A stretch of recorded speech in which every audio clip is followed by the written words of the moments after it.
The next thing I want to tell you is something about, now this is very briefly the story of the Persian and Oriental carpet. And from now on, I'm going to call them Oriental carpets, okay?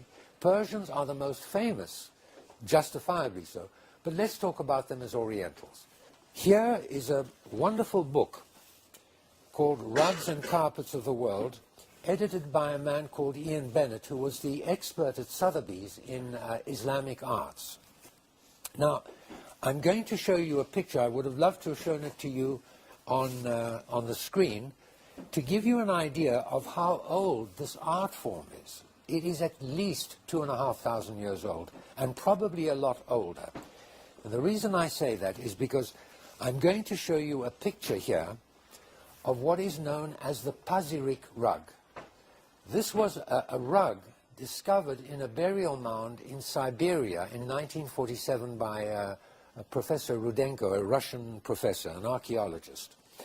Now, I don't know if you can see, but this is a very sophisticated, very beautiful, very sophisticated rug, which shows that already it was a highly advanced art form. This was not a primitive new art form.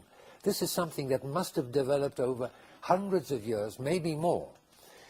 It is the oldest known example of a knotted, hand-knotted carpet found in a burial mound of a Scythian prince. Now, but this art form started, we believe, we don't know for sure, somewhere in Central Asia, probably as a nomadic art, because it gets very cold at that, in those parts of the world in winter, very cold.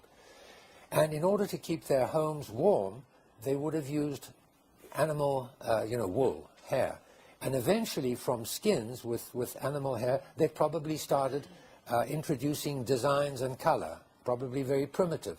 And then that developed into something more sophisticated, as happens with most art forms.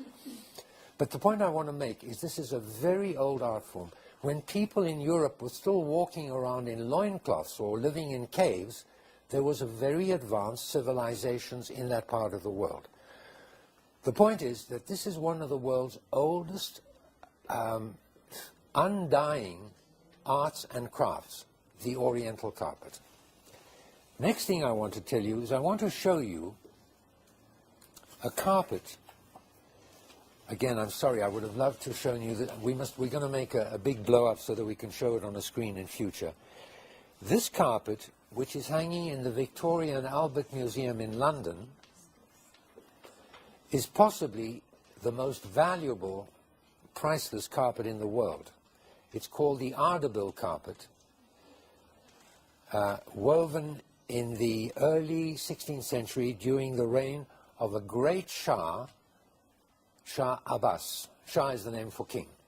And he was a very enlightened man who encouraged the arts, and under his rule and his family, before him and after him, what had been a village or nomadic art became a court art and became something that became renowned all over the world. And kings and princes and the nobility wanted genuine Persian carpets, which were made under court patronage.